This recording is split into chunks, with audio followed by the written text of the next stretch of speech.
1 João, capítulo 2. Meus filhinhos, estas coisas vos escrevo para que não pequeis. E se alguém pecar, temos um advogado para com o Pai, Jesus Cristo, o justo. E ele é a propiciação pelos nossos pecados, e não somente pelos nossos, mas também pelos de todo o mundo. E nisto sabemos que o conhecemos, se guardarmos os seus mandamentos. Aquele que diz, eu o conheço, e não guarda os seus mandamentos, é mentiroso, e nele não está a verdade. Mas qualquer que guarda a sua palavra, o amor de Deus está nele verdadeiramente aperfeiçoado. Nisto conhecemos que estamos nele. Aquele que diz que está nele, também deve andar como ele andou. Pois bem, como saber, que alguém está em Cristo? Eu vou passar para você aqui, você que gosta de anotar, anote aí no seu caderno 10 provas de que alguém está em Cristo. Primeiro, anda como Cristo andou, versículo 6. Segundo, amor aos irmãos, versículo 10. Terceiro, palavra de Deus habita dentro dele, versículo 14. Quarto, faz a vontade de Deus, versículo 17. Quinto, submissão do indivíduo. Esse indivíduo ele é submisso, versículo 24 e 25. Sexto, unção contínua, versículo 27. Sétimo, liberdade do pecado, capítulo 3, versículo 6. Oitavo, guarda os mandamentos, capítulo 3, versículo 24. Nono, o Espírito habita dentro dele, capítulo 3, versículo 24. E décimo, produz frutos, João, capítulo 15, versículos 4 e 7. Irmãos, não vos escrevo o mandamento novo, mas o mandamento antigo que desde o princípio tivestes. Este mandamento antigo é a palavra que desde o princípio ouvistes. Outra vez vos escrevo um mandamento novo, que é verdadeiro nele e em vós, porque vão passando as trevas e já a verdadeira luz ilumina. Aquele que diz que está na luz e odeia seu irmão, até agora está em trevas. Aquele que ama seu irmão está na luz e nele não há escândalo.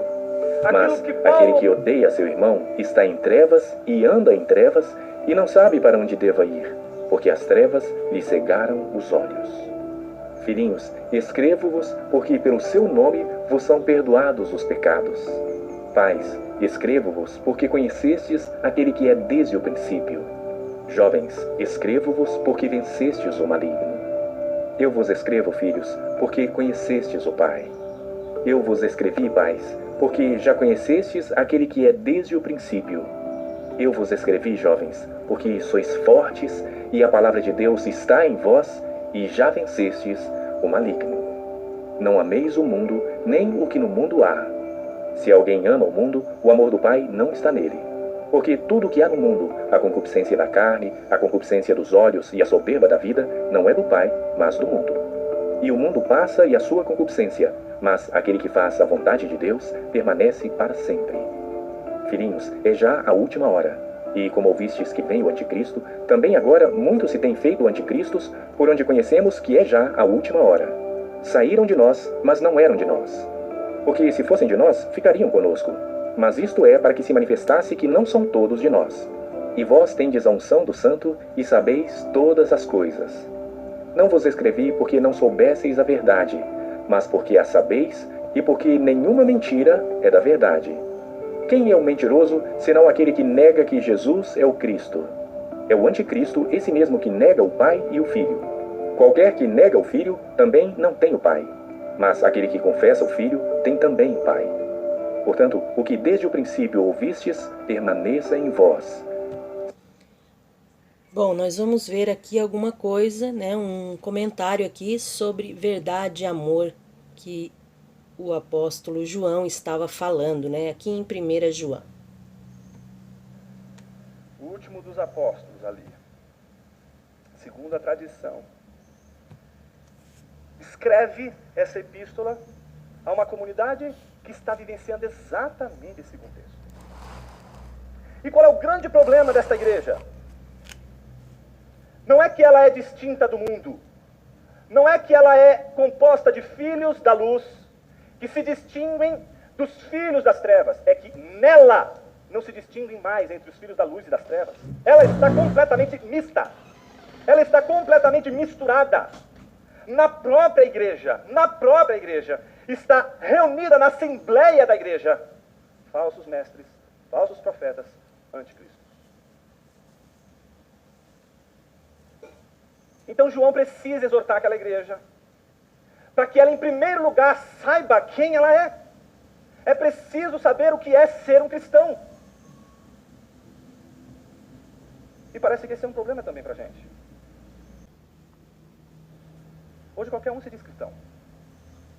E no nosso caso é pior, porque ainda tem a questão do ser evangélico. Qualquer um se diz evangélico. Mas a grande pergunta que a gente deve se fazer é: quem é cristão de verdade? Porque nós podemos nos disfarçar de cristão. Podemos falar a língua dos cristãos. Mas vai chegar a hora que aqueles elementos que caracterizam a nossa identidade, que não é a identidade dos filhos de Deus, mas dos filhos das trevas, vão transparecer. É, portanto, mais do que necessário que a gente saiba quem a gente é e que tipo de cristão nós somos, ou que tipo de cristão a Bíblia espera que sejamos. Nós lemos dois textos importantes, e esses dois textos parecem confirmar aquilo que décadas atrás Paulo havia dito aos presbíteros de Éfeso. Por exemplo, no versículo 19 do capítulo 2 que nós lemos, João diz à igreja: eles saíram dentre nós.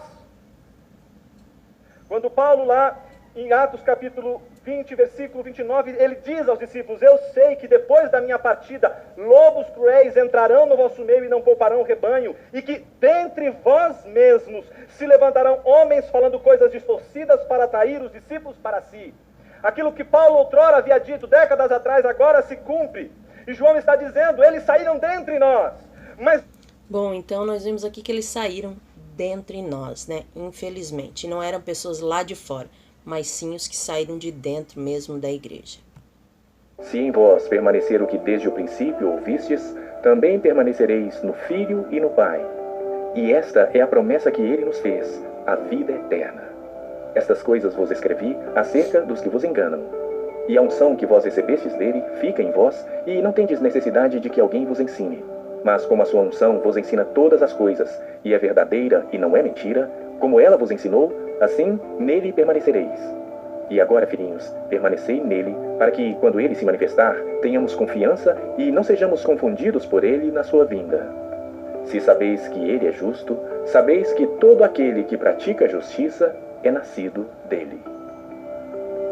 Bom, queremos encerrar então mais este capítulo, desejando que Deus abençoe a tua casa, a tua vida, a tua família, a tua saúde, o teu ministério, em nome de Jesus.